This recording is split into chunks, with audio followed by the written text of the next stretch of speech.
بسم الله الرحمن الرحيم.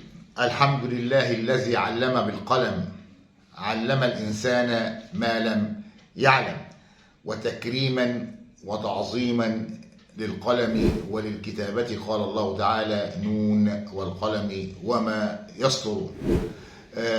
يمكن احنا غبنا شوية عن بعض، ويمكن الأمر ده أصبح متكرر إلى حد ما، ولكن مش في إيدينا.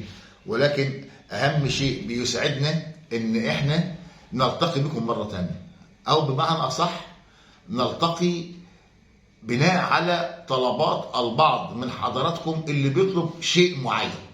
والطلب هذه المرة هو كيفية كتابة الكوفي المصحفي بالورقة وبالقلم. واحنا برضه هناخد كده فكرة معينة، بس بعد يعني فترة قصيرة بعد هذه المقدمة. ولكن احنا بنقول ان الكوفي، الخط الكوفي هو كوفي مصحفي، ده بيدرس للصف الاول من التخصص في مدرسة الخط العربي. الخط الكوفي الفاطمي للصف الثاني.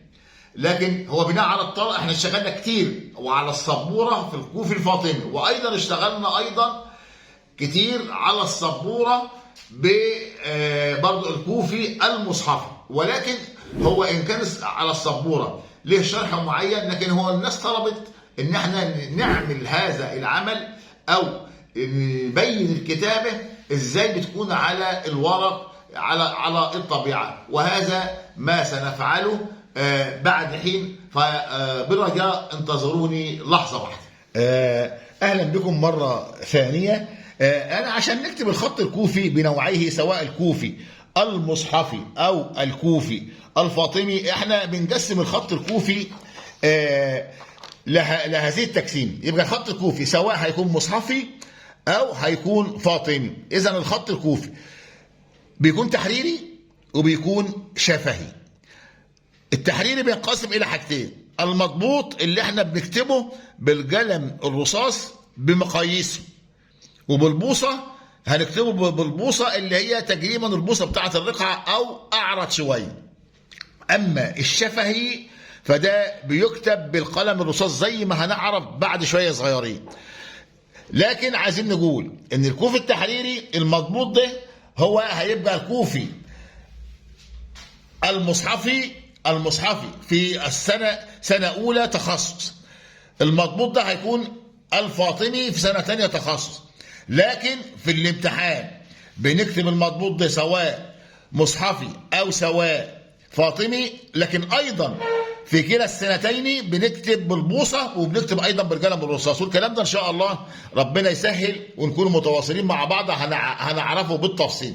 إذن دي التقسيمة بتاعت الخط الكوفي بصفة عامة.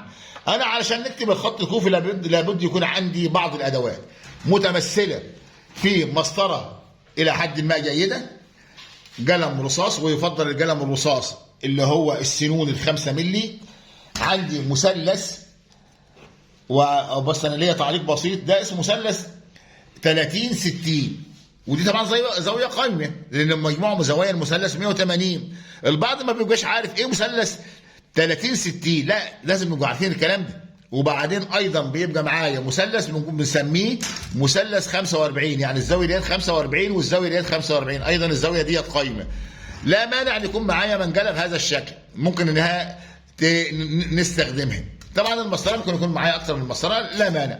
طبعا الاستيكه لابد منها، البرايه لابد منها، وعندنا ما يسمى بمسطره الدوائر، وديت انواع، هي دي، ولكن دي لونها اصفر كبيره شويه، ديت اللون اللي عاطي على الازرق، ولكن هي والدوائر اللي فيها تقريبا موحده هي.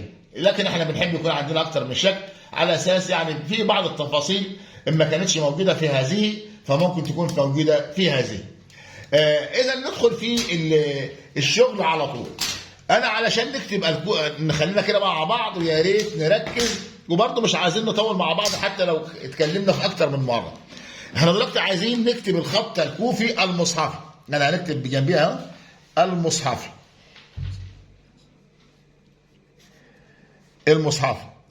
اللي كان بيكتب بيه المصحف. عايزين هو تحريري بس هنكتب ايه؟ هنكتب المضبوط. وعلشان نكتب المضبوط ده اهو خليك معايا شويه صغيرين. انا بيبقى عندي الورقه او الكراسه او السكتش بتاعي، بنيجي انا نقيس مقاس معلوم، مقاس معلوم من اي مكان. نفترض ان انا قست من هنا عند هنا كده ديت 7، ومن هنا برضو لازم الخط يكون بتاعي مستوي وما يكونش مائل من ناحيه، وهنا 7. اذا بناخد الخط بتاعي كده اهو. الكلام ده احنا شارحينه على السبوره، ولكن لا مانع ان احنا بنعيده تاني. طيب للسهوله احنا بنعمل مسطره زي دي، ودي اتكلمنا عليها وقلنا هنوريها لحضراتكم، واحنا بنوريها لكم اهي عسى ان تكون واضحه. بنقسم مقاس 7 مللي انا عايزه، بدل ما انا بنحط المسطره بتاعتي جوفين السبعه، وساعات بيبقى فيه مليمترات ونصف المليمترات ممكن تضايق عينيا، لذلك احنا بنعمل دي. مقاس 7 بنعمله، مقاس 8 انا بنعمله على شريحه من الورق الدوبلكس كده، وبعدين مقاس اللي بالمكتوب بالاحمر مقاس 7 دي 7 4 7، ده مقاس شهير بنحتاجه كتير، لذلك حطيناه زي ما هو كده. مقاس 7 موجود، بس ساعات محتاجين حاجه لمقاس 8، وهنقوله دلوقتي. وبعدين جينا عملنا السهم ده. السهم ده ليه؟ ما ناخد منه عده مقاييس. من السهم لحد هنا دول 16 مللي، بدل ما ناخدهم على المسطره ونتعب عينيا، لا انا خدتهم على طول اهو. يبقى من السهم لغايه هنا دول 20 مللي، 16 مللي. من السهم لغايه الخط ده 20 مللي، يبقى دي 16 دي 20. من السهم لغايه هنا 24 مللي. من السهم لغايه هنا 28 مللي. كل المقاييس دي انا بنحتاجها، لذلك احنا حاطينها على المسطره ما فيش اي مشكله. من السهم لغايه هنا 32 مللي. من السهم لغايه هنا 56 مللي. دي اشهر المقاييس اللي انا بستخدمها في الكوفي ايه؟ في الكوفي المصحفي المضبوط. في الكوفي المصحفي المضبوط. طيب يبقى انا مقاس معلوم اللي هو ده. هنيجي نقيس منه 7 اهي 7 اللي هي دي تحتها 4. انا عامل المقياس 7 اهي 4 7، وبعدين تحت السبعه الاولانيه ناخد كمان 7 اهي، وتحت السبعه دي ناخد كمان 7 مللي يعني، ثم ناخدهم في الجهه الاخرى. يبقى برضه انا عندي 7 هنا، من هنا لهنا 7، ثم نطلع كده عندي تحت السبعه ديت 4، وبعدين بعديها 7 وكمان 7. شوف بقى سهوله المقاس بالمسطره الورقيه البسيطه دي، وناخد كمان 7 نبدا نوصل الخطوط دي وكده مع بعض. انا بس عايز نقول اول الكلام ده احنا على فكره شارحينه على السبوره بالتفصيل، ولكن دعونا ان احنا بنشوف هو ازاي بيتعمل على ورق. الخطين اللي انا هعتبرهم الى حد ما باينين دول الاثنين مع بعض اسمهم صلب السطر. والله عاملين الكلام ده بالتفصيل على السبوره، لكن لا مانع ان احنا بنعمله على الورق على الطبيعه. يبقى السطرين دول مع بعض كده اسمهم صلب السطر. المسطره دي كده صلب السطر. الحافه العليا منها اللي هي ده اهي اسمها اعلى صلب السطر. الجهه السفلى منها ده اهي اسمها اسفل صلب السطر. يبقى الخطين مع بعض صلب السطر، الخطين مع بعض صلب السطر. الخط اللي فوق اعلى صلب السطر، الخط اللي تحت اسفل صلب السطر. وبعدين زي ما قلنا بنيجي نعمل دول 7، نخلي بالي ان هنا المسافه 7، بننزل تحتها قلنا 4.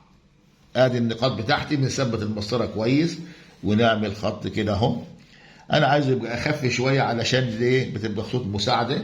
انا يهمني صلب السطر يكون يعني اكثر وضوحا بهذا الشكل اهو. تذكروا معايا ان الكلام ده كنا جايبينه على سبوره، لكن دعونا نعمله عملي كده على الورق او السكتش او ورقه الامتحان اهو. يبقى عندي 7، ننزل تحتيها 4 مللي، وبعدين 7 لابد تكون مقاييسي دقيقه من جهه اليمين ومن جهه الشمال. طيب السطر الاخراني خالص ده اهو اسمه اقصى نزول، ما فيش حرف بينزل تحتيه. واي حرف بيتعمل على التسطير. ولكن يبقى حاجه كمان بقى، ده ايه ده؟ ما نحب نسمع صوتك. ايه ده؟ ده اسفل صلب السطح.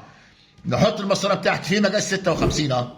نخلي بالي من اسفل، نحط المقاس من اسفل مش من اعلى. ناس بتغلط كتير وتتقيس من فوق، لا، من اسفل صلب السطح لغايه الخط ده 56 اهو. ما هو من هنا لحد هنا 56 مللي بتساعدني، ولا مليمترات على المسطره ولا تضايقني ولا اهو.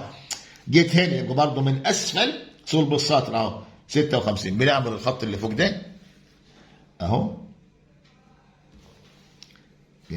مش عايز حد يتلخبط، انا كنت عامل خط بس عشان ساعات بنقيس منه ده مش معانا اهو. عشان ايه؟ يعني الناس برضو ما تتلخبطش ولا يلتبس عليها الامر اهو. يبقى دي تسطيرتنا. نخلي بالي بقى من هنا اهو، نعمل كده. شوف لحد اسفل صلب السطح اهو. يبقى الشويه ده هم من هنا لحد هنا المسافه ديت 56 مللي.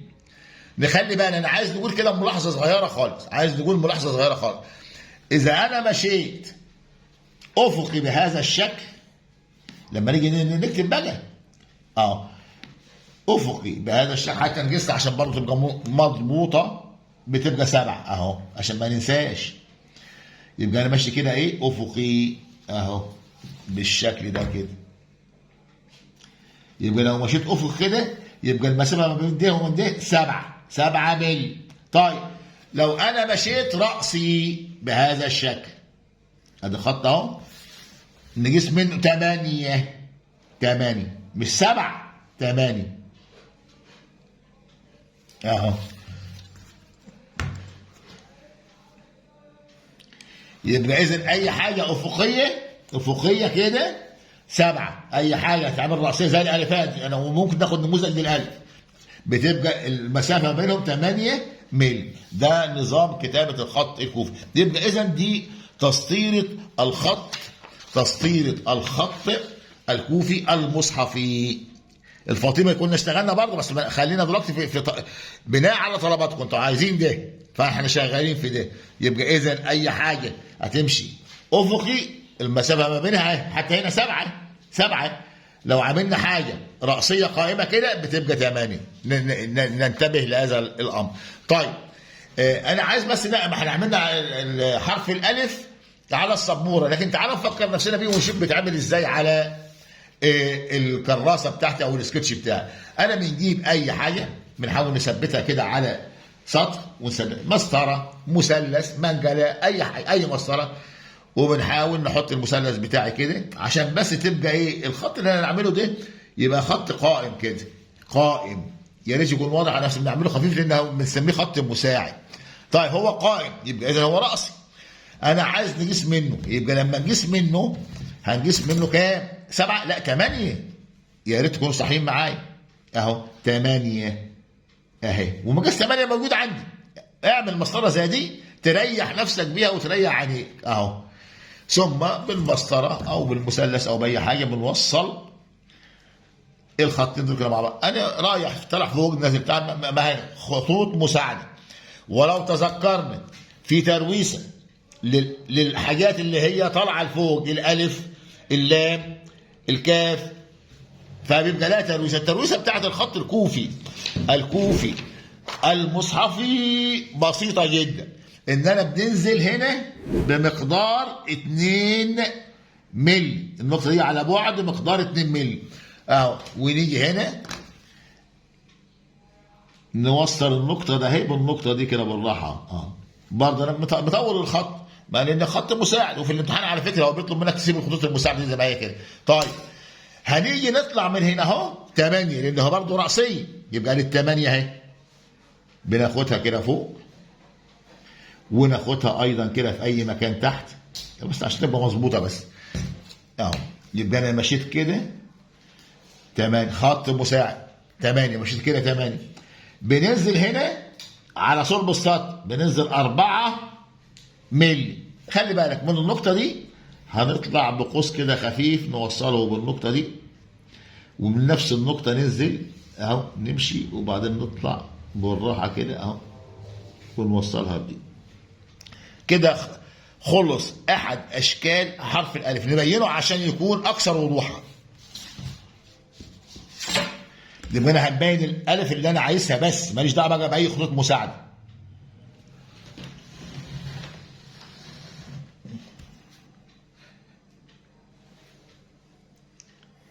يبقى دي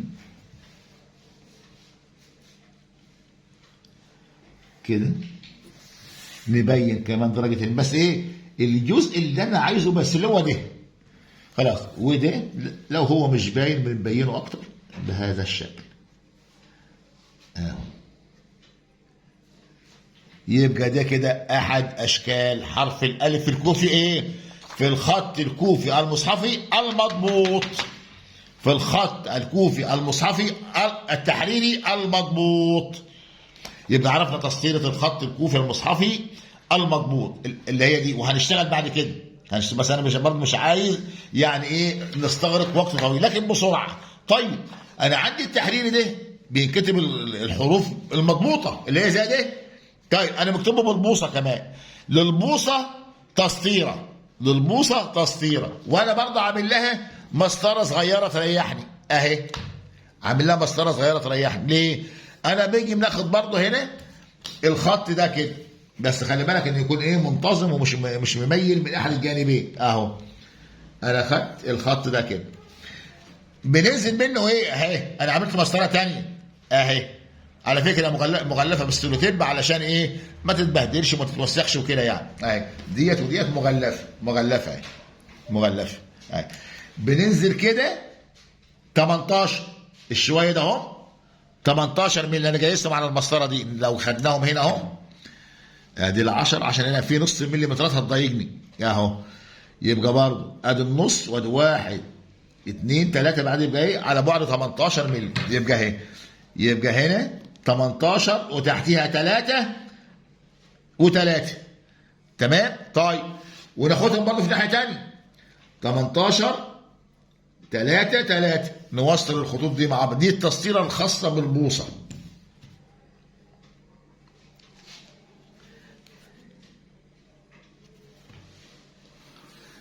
اهي. يبقى دي دول الخط اللي 18 على بعد 18، الخط اللي تحتيه 3 والخط اللي تحتيه 3. يبقى تسطيرتنا دي الكتابه بالبوصه 18 3 3 اهي كده. نكتبه المقاييس دي. يبقى من هنا اهو، من هنا لهنا، من هنا لهنا دي 18 ملي، وبعدين عندي 3 ملي وكمان 3 ملي. عندي تسطيره. يبقى نخلي بالنا معلش بنعيده من شويه. يبقى الخط الكوفي المصحف تحريري خدنا منه المضبوط وعملنا نموذج. هنعمل نموذج دلوقتي للبوصه، ثم يبقى التحريري بيشمل حاجتين. حتى في الامتحان يجي لك كده الخط الكوفي التحريري هتكتب حاجه زي دي، هي بتبقى عاده بتبقى كلمه، وبعدين بتكتب عده كلمات بالبوصه على التسطيره دي. وبعدين الشفهي اللي هو بيتكلم بالقلم الرصاص، وبالقلم الرصاص له تسطيره ايضا ناخدها بالمره.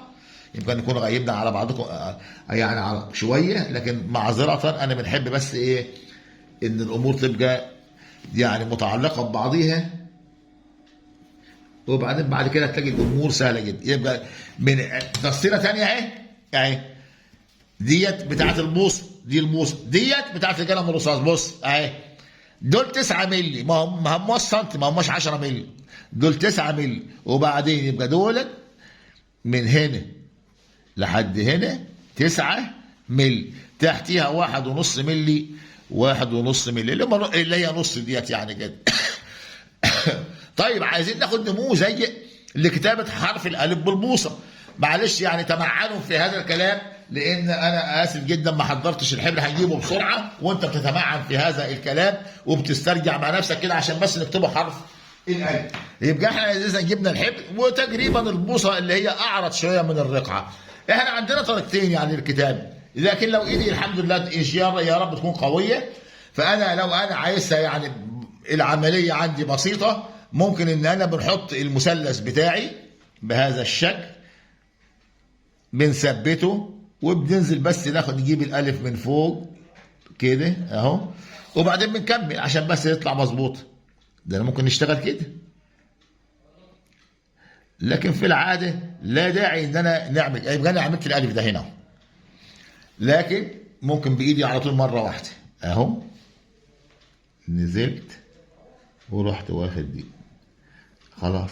يبقى دي طريقه كتابه حرف الالف بالبوصه، هي بالقلم الرصاص. وشكرا واسف للاطاله عليكم. خلاص يبقى برضه بالقلم الرصاص اهو، وامشي كده. في اشكال ثانيه هنبقى نعرفها اهي مره ثانيه، هي ما غيرتش اهي بس. شكرا. وان شاء الله على هذه الورقه ان شاء الله نستكمل حاجات ثانيه علشان يبقى احنا رابطين الامور مع بعضيها. بسم الله الرحمن الرحيم. يبقى رجعنا لبعض كده وجها لوجه. يبقى احنا اتكلمنا كان كتير، وانا مش على فكره انا مش عايز اطول، انا بس عايز نختم معاكم. لكن اهم حاجه اتكلمنا عن الخط الكوفي المصحفي. خلي بالك الخط الكوفي المصحفي اسف. وطبقا لهذه التقسيمه يبقى الخط الكوفي المصحفي بينقسم الى تحريري وشفوي، القسمين الاساسيين. التحريري بينقسم تانيين. مضبوطه دي عرفناها اللي هي بالقلم الرصاص وبالمقاييس. بالبوصه عرفناها وعرفنا تسطيرتها، ثم بالقلم الرصاص وعرفنا تسطيرتها. لا اريد ان اطيل عليكم اكثر من ذلك. الى لقاء اخر ان شاء الله، والسلام عليكم ورحمه الله وبركاته.